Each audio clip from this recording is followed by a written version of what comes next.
Good morning friends, my name is Vijesh Bakliwal and welcome to my YouTube channel. तो आज के explain series में हम बात करेंगे आरबीआई के बारे में। आरबीआई ने रिसेंट रिपोर्ट में कहा है कि वो रेपो रेट है उसको कम करेगी। So will try to understand कि रेपो रेट क्या होती है और इसके क्या रिपरकशंस होते हैं। ठीक है, और ये फर्स्ट टाइम कर रहे हैं पिछले 5 सालों में। तो क्यों कर रही है RBI, reserve bank of India? ठीक है, तो लास्ट मतलब लेटेस्टली अभी बेसिकली एमपीसी एमपीसी का मतलब होता है मॉनेटरी पॉलिसी कमेटी। उसमें 6 मेंबर होते हैं, आपको पता होना चाहिए। पीटी के पर्सपेक्टिव से बहुत ज़्यादा इंपॉर्टेंट है। 3 जो होते हैं वो आरबीआई की साइड से होते हैं और 3 मेंबर होते हैं वो गवर्नमेंट ऑफ इंडिया की साइड से होते हैं, राइट है। उनके जो चेयरमैन होते हैं, गवर्न जो आरबीआई के गवर्नर होते हैं वो उनको चेयर करते हैं, राइट है। तो उन्होंने यही बोला है कि अभी जो लेटेस्ट मीटिंग में ये बात कही कि जो रेपो रेट है उसको हम 25 बेसिस पॉइंट से कम करेंगे, राइट। तो बेसिस पॉइंट क्या होता है, ये एक बहुत माइन्यूट सी इन्फॉर्मेशन है, लेकिन इसके बारे में पता होना चाहिए। हो सकता है पीटी में कहीं पूछ लें। तो ये बेसिकली होता है कि मतलब 25 पॉइंट बेसिस का मतलब ये होता है कि इसको 100 से डिवाइड करेंगे। मतलब 1 पॉइंट बेसिस इक्वल टू होता है 1/1/100 भाग। ठीक है, तो 1 का 100 भाग 1 पॉइंट बेसिस होता है। सो 25 बेसिस पॉइंट का मतलब ये हुआ कि 0.25% से इसको डिक्रीज किया जाएगा। ठीक है, सो हम समझने की कोशिश करते हैं। और पिछले 5 सालों में ये पहली बार की गई है, राइट है। तो देखिए, पहले अभी जो की थी उससे पहले जो रेट थी, रेपो रेट, वो थी 6.5% के आसपास। अब इसको घटा कर कितनी हो जाएगी, 6.25 के आसपास, क्योंकि 0.25 से बेसिस पॉइंट से कम कर दिया है। तो ये डाटा इंपॉर्टेंट है, याद रखिएगा। कभी कभी मेंस में कोट करने के लिए काम आता है कि किस तरह से आरबीआई फंक्शन करती है और उसकी एमबीसी मॉनेटरी पॉलिसी है। ठीक है, लाइक जो होती मॉनेटरी पॉलिसी कमेटी किस तरह से काम करती है, राइट है। तो जब से जो हमारे नए गवर्नर बने हैं आरबीआई के, इनका नाम क्या है, संजय मल्होत्रा। नाम भी याद रखिएगा, कभी कभी छोटी मोटी एग्जाम में पूछ लेते हैं कि आरबीआई के गवर्नर कौन है। वो बने तब से ये पहली बार ऐसा हो रहा है। और लास्ट दिसंबर में उन्होंने चेयरमैनशिप ली थी इनकी, मतलब गवर्नरशिप ली थी, राइट। सो वो बोलते हैं कि हम विश्वास करते हैं कि जो रेपो रेट कट की जाती है वो कार्ड सून की जाती है। ठीक है, और उन्होंने ये बोला कि जो बजट में बात की गई है, और बजट में ये बात की है कि हमको ग्रोथ चाहिए, ग्रोथ को बढ़ाना है, हमारी इंडियन इकोनॉमी है उसको बढ़ाना है। ठीक है, और उन्होंने ये भी एक एक्सपेक्टेशन जाहिर की है कि जो इन्फ्लेशन है, इन्फ्लेशन का मतलब क्या होता है, generally rise in the price of the goods and services, उसको हम बोलते हैं क्या, इन्फ्लेशन। तो मतलब इन्फ्लेशन को कम करने की बात भी बजट में कही गई है, राइट है। तो ये बात, ये चीफ इकोनॉमिस्ट हैं, इन्होंने ये बात कही है। अब यूनियन बजट अभी आपको पता है कि 2025-26 का आया है, और उसमें ये अनाउंस किया गया है कि जो पर्सनल इनकम टैक्स है उसको कट किया जाएगा। साथ ही साथ जो टीडीएस होता है, टीडीएस का मतलब क्या होता है, tax deduction at the source, right. कभी कभी कोई चीज़ खरीदने जाते हो आप, तो ठीक है, कभी कभी जहाँ से आप चीज़ें खरीदते हो वहीं पे टैक्स लग जाता है। मतलब अलग से आपको जो इनकम टैक्स फाइल है उसको रिटर्न नहीं करना होता है, राइट। तो उसको बोलते हैं टीडीएस, राइट है। तो ये बेसिकली बहुत ज़्यादा इम्पोर्टेंट था। किस कारण, क्यों इम्पोर्टेंट था, ये इसलिए था ताकि कंजम्पशन साइड से डिमांड को बढ़ाया जा सके। ठीक है, और उन्होंने ये भी बात की है कि एट द सेम टाइम जो सीपीआई जिसको बोलते हैं कंज्यूमर प्राइस इंडेक्स, उसको भी एक तरह से कंट्रोल किया जा सके, राइट। क्योंकि इसके आधार पे जो अपनी मॉनेटरी पॉलिसी होती है आरबीआई की, अ, उसको इसके आधार पे वो पॉलिसी बनाई जाती है, तो इसको भी ठीक ठाक तरीके से गवर्न किया जा सके, राइट है। उन्होंने ये बोला कि हम एक्सपेक्ट करते हैं कि जो 25 बेसिस पॉइंट की जो रेट कट है, ठीक है, रेपो रेट है, वो अभी अभी हो जाएगी लाइक फरवरी 2025 के अंतर्गत, राइट है। और cumulative rate cut over the cycle could at least 75 point basis, मतलब अभी 25 पॉइंट बेसिस की उन्होंने, तो धीरे धीरे और भी वो कट करने की कोशिश कर रहे हैं ताकि इकोनॉमिक ग्रोथ और हो सके। तो 75 पॉइंट बेसिस के आसपास जा सकती है, ठीक है, ये बात उन्होंने की है।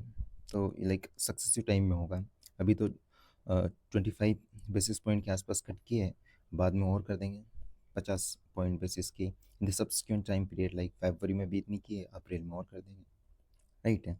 ये इकोनॉमिक रिपोर्ट है स्टेट बैंक ऑफ इंडिया की, उसमें ये बात कही गई है, राइट है। इसमें और कुछ बात कही, but that is not important. हाँ, ये क्यों किए, मतलब आरबीआई क्यों कर रही है इस चीज़ को? तो उन्होंने ये बोला कि हम लिक्विडिटी को एनहांस करना चाहते हैं। लिक्विडिटी का मतलब क्या होता है कि लिक्विडिटी इज़ लाइक किसी भी चीज़, किसी भी जो करेंसी हो उसको एक बहुत ही जल्दी तरीके से आप उसका इस्तेमाल कर सकते हो, उसको लिक्विडिटी कहते हैं। फॉर एग्ज़ाम्पल लेट्स से कि आपके पास गोल्ड है, तो गोल्ड की लिक्विडिटी कैश के कंपैरिजन में कम है, क्योंकि कैश आप तुरंत कोई चीज़ें खरीद सकते हो, लेकिन गोल्ड को कन्वर्ट करोगे करेंसी में, फिर इसके बाद कोई चीज़ खरीदोगे। फिर मान लो कोई ज़मीन है आपके पास, प्रॉपर्टी है, प्रॉपर्टी की कम लेस लिक्विडिटी होगी as compare to the gold और द कैश, राइट। तो मार्केट में जो लिक्विडिटी है उसको इंक्रीज़ करने के लिए ये बात की जा रही है, ठीक है। और ये किससे होगा? ये होगा रेपो रेट को कम करने से, ठीक है। इसके अलावा आरबीआई ने और भी 3 मेजर्स लिए हैं लिक्विडिटी को बढ़ाने के लिए। तो कभी-कभी क्वेश्चन आ जाता है कि लिक्विडिटी को बढ़ाने के लिए क्या-क्या मेजर्स लिए जा सकते हैं? पीटी में भी आ सकता है, मेंस में भी आ सकता है।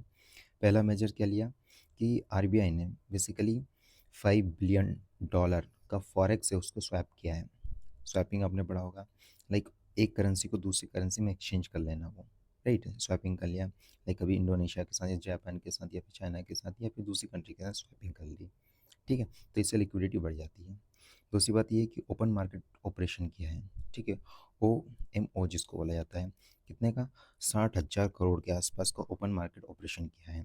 इसमें बेसिकली क्या होता है कि जो आरबीआई होती है, रिजर्व बैंक ऑफ इंडिया, और आई वुड से कि जो सेंट्रल बैंक ऑफ कंट्री होती है, वो क्या करती है कि गवर्नमेंट सिक्योरिटी को मार्केट में बेचती है। मार्केट में बेचेगी तो क्या आएगा? पैसा आएगा, पैसा आएगा तो लिक्विडिटी बढ़ेगी। तो दूसरा मेजर ये लिया उन्होंने। तीसरा मेजर ये लिया कि उन्होंने कम से कम 50,000 करोड़ के आसपास पिछले या फिर आने वाले जो 60 दिन के आसपास, 56 दिन के आसपास जो रेपो रेट है उसमें वेरिएशन करेंगे। अब रेपो रेट डेफिनेटली कम करेंगे तो लिक्विडिटी ज़्यादा होगी। क्यों होगी? क्योंकि अगर रेपो रेट कम है तो बैंक को जो लोन वगैरह देंगे वो सस्ता होगा, ठीक है। तो रेपो रेट का मतलब बेसिकली ये होता है कि आरबीआई किस रेट पर जो बैंक्स हैं, कमर्शियल बैंक्स हैं, जो शेड्यूल कमर्शियल बैंक है उनको लोन दे रही है। अगर कम रेट पे लोन देगी तो डेफिनेटली जो बैंक्स हैं, दूसरी बैंक्स हैं, उनको सस्ता लोन मिलेगा, और सस्ता लोन मिलेगा आरबीआई से, तो वो कंज्यूमर है उनको भी सस्ता लोन देंगे, और सस्ता लोन देंगे तो लोगों के पास पैसा आएगा, पैसा आएगा तो मार्केट में पैसा आएगा, तो इस तरह से मार्केट में लिक्विडिटी बढ़ेगी, ठीक है। इसके अलावा और भी कॉन्टेक्स्ट हम देख सकते हैं कि ग्लोबल ट्रेड की स्थिति चल रही है, ठीक है। क्योंकि जो पॉलिसी है वो अनाउंस की जा रही है like a kind of global instability में, क्योंकि ग्लोबल अनसर्टेनिटी चल रही है। क्यों चल रही है? जैसे कि यूएस के जो अभी नए प्रेसिडेंट बने हैं, डोनाल्ड ट्रम्प जी, उन्होंने क्या बोला कि हम कनाडा, मैक्सिको एंड चाइना के ऊपर टैरिफ लगा देंगे, ठीक है। पिछले दिनों में ये बात उन्होंने कही है, ठीक है। तो definitely kind of trade war होगा, ठीक है। फिर इसके बाद में अगर ये टैरिफ को बढ़ा रहे हैं या घटा रहे हैं, इस तरह की चीज़ हो रही, तो डेफिनेटली एक तरह से क्या होगा? ग्लोबल ट्रेड वार होगा, ठीक है। जिससे क्या होगा? डॉलर है उसकी कीमत बढ़ेगी with respect to the other major currencies, ठीक है। जैसे कि एग्जांपल दे रखा है कि अभी कुछ दिन पहले मंडे की बात की है, उस समय डॉलर की जो प्राइस थी 87 रुपीज़ के आसपास थी, ठीक है। लेकिन बढ़ के अभी कितनी हो गई? 87.25, ठीक है। तो मतलब क्या होगा? इसमें रुपए की जो वैल्यू थी वो कम हो गई और डॉलर की वैल्यू बढ़ गई है, ठीक है। इसी तरह से दूसरी करेंसी की भी होगी। तो अगेन डॉलराइजेशन जिसको बोलते हैं, ठीक है, मतलब डॉलर करेंसी एकदम ग्लोबल करेंसी के रूप में एक बार फिर से उभर के आ रही है, ठीक है। तो डेफिनेटली यूएसए की एक मोनोपोली हो जाएगी, ठीक है। अगर मोनोपोली होगी तो क्या होगा? यूएसए बहुत सारी चीज़ को क्या करेगा? कंट्रोल करेगा, क्योंकि उनकी करेंसी में ट्रेड वगैरह सारी चीज़ हो रही, तो definitely the central bank of the America होगी, वो एक तरह से पूरा कंट्रोल करके रखेगी, तो डेफिनेटली ट्रेड वॉर होना है, ठीक है। अब ये पजल है, एक तरह से इसमें रुपये भी इन्वॉल्व है, ठीक है। तो ये है कि अगर हमारे पास जो लिक्विडिटी है, अगर हम उसको बेचेंगे, डॉलर को खरीदेंगे, तो डेफिनेटली हमारी जो लिक्विडिटी वो कम हो जाएगी। होगी कि नहीं होगी? अरे मान लो पैसा है हमारे पास, मान लो कि 50 रुपये है और $1 को हमने खरीद दिया, तो 50 रुपये बाहर चले गए, हमारे पास क्या बचा? कुछ नहीं, लिक्विडिटी कम हो गई। लिक्विडिटी कम हो जाती है, again there will be problem in the market, ठीक है। तो इसलिए ये बात आरबीआई के जो गवर्नर साहब है और उनकी जो कमेटी है, इस चीज़ को ध्यान में रखते हुए वो पॉलिसी में कट करने की बात कर रही है, रेपो रेट में बेसिकली, ठीक है। अब इसका क्या रिपरकशन होगा, ठीक है, मतलब पोटेंशियल इम्पैक्ट क्या होगा कि हम रेपो रेट को कम कर रहे हैं, जो कि 6.25% के आसपास है, ठीक है। तो होगा क्या बेसिकली? एक और टर्म जिसका याद रखिएगा, EBLR, जिसको बोलते हैं एक्सटर्नल बेंचमार्क लेंडिंग रेट, ठीक है। ये बेसिकली रेपो रेट से ही कनेक्टेड है। तो इसमें क्या है कि अगर इसको 25% से हम कम कर रहे हैं, 25 बेसिस पॉइंट्स अगर कम कर रहे हैं, तो जो EBLR वो भी कम होगी। तो इससे बेसिकली क्या फ़ायदा होगा, जो बोरोवर्स हैं, मान लीजिए कि मैं खुद ही बोरोवर्स और किसी बैंक से लोन लेने के लिए जा रहा हूँ, तो मेरे को सस्ते में लोन मिलेगा, राइट है। मेरी इंस्टॉलमेंट वगैरह है वो भी ठीक ठाक तरीके से मैं ठीक से भर पाऊँगा, और मुझे उसमें रिलीफ मिलेगा इन टर्म्स ऑफ बजट, ठीक है। इसके अलावा जो लेंडर हैं वो क्या करेंगे, इंटरेस्ट रेट कम कर देंगे। मान लीजिए कि बैंक है, पहले मान लो कि 10% पे दे रही है, हो सकता है कि फिर बाद में 9.5% के आसपास देगी, क्योंकि उनको भी लोन सस्ता मिल रहा है RBI से, ठीक है। तो जो marginal cost of the fund based lending rate है, उसके ऊपर भी इम्पैक्ट पड़ेगा, ठीक है। तो ये इसमें सारी बात की 2025-26 में ऐसा डाटा दे रखा था, और 22-23 में भी। तो इसके रिस्पॉन्स में ये बात की है कि 250 basis point hike in the policy rate since 2022 से ये की गई है। तो इसके रिपरकशंस अप एंड डाउन पड़ते रहते हैं, और इसका जो मैग्नीट्यूड इम्पैक्ट होता है वो इस तरह से होता है इसके ऊपर, राइट। और इसमें डाटा दे रखा, but as this not important. What is important here that कि रेपो रेट क्या होती है, रिवर्स रेपो रेट क्या होती है, ठीक है। और इसके अलावा इसके क्या इम्पैक्ट पड़ता है, और लिक्विडिटी किस तरह से कम हो जाती की जाती है, ठीक है। प्रीलिम्स का क्वेश्चन यहाँ से बनते ही है, मान के चलिए पिछले 10-5 साल के क्वेश्चन उठा के देखेंगे तो यहाँ से एक क्वेश्चन आता ही है, RBI से, बैंकिंग से रिलेटेड, या फिर इसकी मॉनेटरी पॉलिसी से रिलेटेड, और मेंस में तो डेफिनेटली